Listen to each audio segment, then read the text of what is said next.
All right, you guys did a really good job of one-step algebra.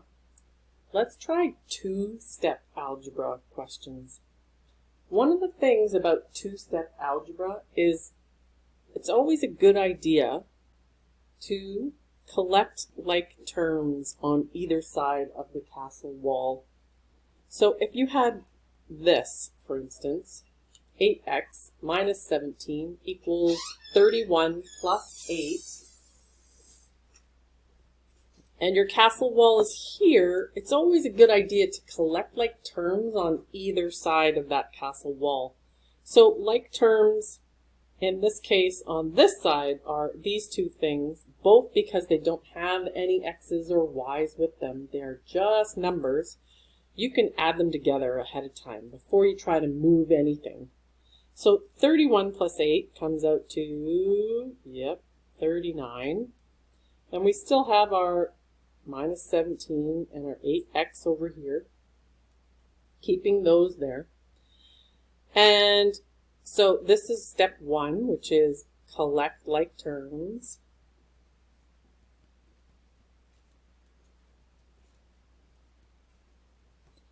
And then step 2, I always move the numbers that are kind of by themselves, like this one here.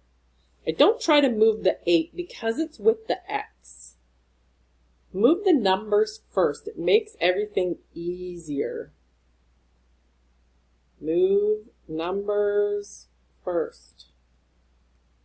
You know, the numbers that are all by themselves. We're trying to get everybody away from the princess. Remember, the letter is the princess. So do the opposite operation. So the opposite of minus 17 is plus 17. So I'm going to add 17 to both sides. That gives me the 8x all by itself, because this is 0. And we've got 39, and 17 gives us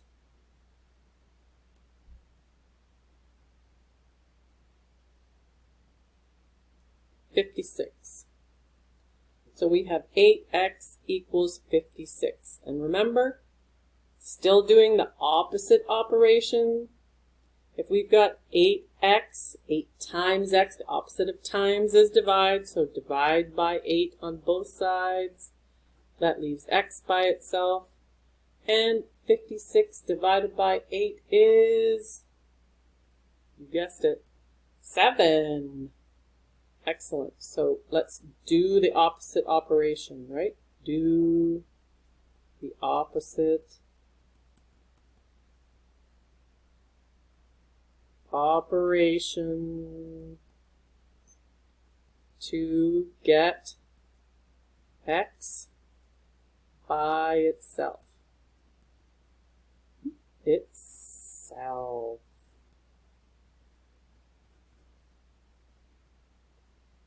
Make sense? Let's check our answer. So if I rewrite the question, 8, but I put the 7 where the x is, I'm going to put it in brackets so that I know it's times 8 times x. Minus 17 equals 31 plus 8. Does one side equal the other? So this is my check. I put the number in where the x was, right, everybody? All right, let's solve each side. 31 and 8 we already decided was 56. No. What is 31 and 8? Oh, 39.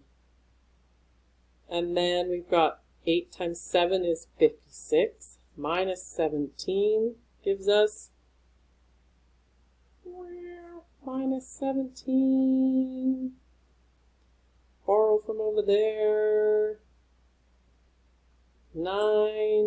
Oh, how much you want to get back? We're going to get 39. 4 minus 1 is 39. 39 equals 39. You know both sides equal 39. You know you did it right. How about one more? Shall I show you one more? I'll show you one more. I wish you were here to give me some numbers. But I'll see if I can find one that I did before. I want to do that one. How about this one? What if we have x over 4 equals 5 minus 7? Let's solve this first.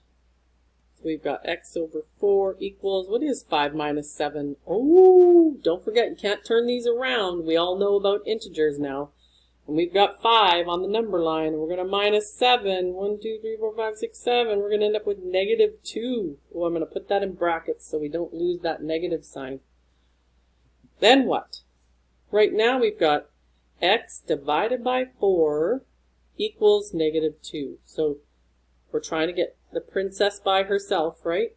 So the opposite of divide by 4 would be times by 4.